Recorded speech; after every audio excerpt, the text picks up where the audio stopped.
స్వాగతం సుస్వాగతం గాయత్రి జ్యోతిష్ కేంద్రానికి. నేను మీ వంశీ ఆస్ట్రో.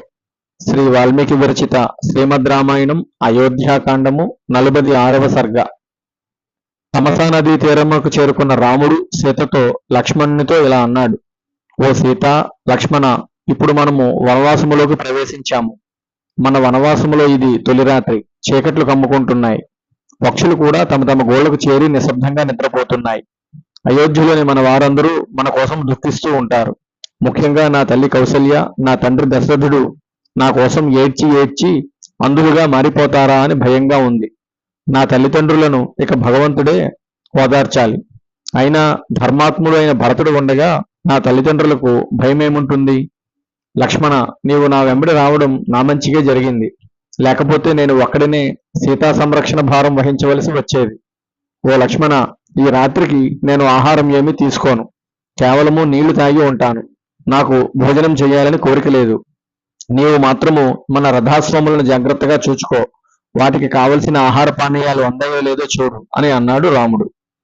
రథమును తోలుకుని వచ్చిన సుమంత్రుడు గుర్రములకు కావలసిన ఆహారము పెట్టాడు. వాటి దగ్గరే ఉన్నాడు. తరువాత సుమంత్రుడు రామునకు, సీతకు, లక్ష్మణునకు చెట్ల ఆకులతో కూడిన సయ్యలు ఏర్పాటు చేశాడు. రాముడు, సీత, లక్ష్మణుడు ఆ సయ్యల మీద పడుకున్నారు. రాముడు, సీత నిద్రపోయారు గాని సుమంత్రునికి, లక్ష్మణునికి నిద్ర పట్టలేదు. వారు ఇద్దరూ రాముని సద్గుణముల గురించి ఒకరితో ఒకరు చెప్పుకుంటున్నారు. ఇంతలో రాత్రి గడిచిపోయింది. తెల్లవారింది. సూర్యోదయం కావచ్చింది. రాముని వెంట వచ్చిన బ్రాహ్మణులు కూడా తమసా నదీ తీరంలో నిద్రించారు. పెందరాడే నిద్రలేచిన రాముడు లక్ష్మణునితో ఇలా అన్నాడు. ఓ లక్ష్మణ, వీరిని చూడు. నా కోసం, నా మీద ప్రేమతో, అభిమానంతో తమ తమ గృహములను విడిచి నా వెంట అడవులకు వచ్చారు. చెట్ల కింద, కటిక నేల మీద నిద్రిస్తున్నారు. వీరు నా కోసం తమ ప్రాణాలనైనా ఇస్తారు. కానీ తమ తమ నివాసములకు వెళ్ళేటట్టు లేరు. కాబట్టి అధర్మమైన నాకు ఒక మార్గం తోచుచున్నది. వీరందరూ నిద్రలేచే లోపు మనం రథం ఎక్కి దూరంగా వెళ్ళిపోదాం. అప్పుడు వీరు చేసేది లేక తిరిగి అయోధ్యకు వెళ్ళిపోతారు.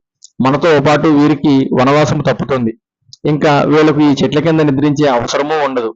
పౌరులకు ఏదైనా దుఃఖము కలిగితే రాజులు తొలగించాలి కానీ రాజులే పౌరులకు దుఃఖము కలిగించకూడదు అని అన్నాడు రాముడు. రామ, నీ మాటలు చాలా బాగున్నాయి. అలాగే చేద్దాము. సుమంత్ర, రథమును సిద్ధం చెయ్యి. మనం వెంటనే బయలుదేరాలి అని అన్నాడు లక్ష్మణుడు. సుమంత్రుడు త్వరగా రథమును సిద్ధం చేశాడు. రాముడు, సీత, లక్ష్మణుడు రథం ఎక్కారు. వారు రథము మీద తమసా నదీ తీరాన్ని దాటారు.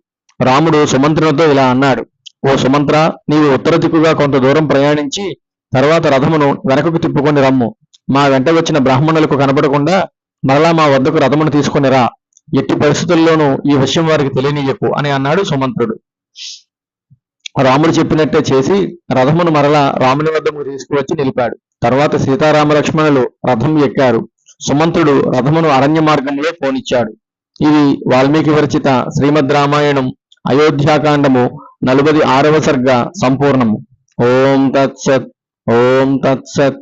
ఓం తత్సత్.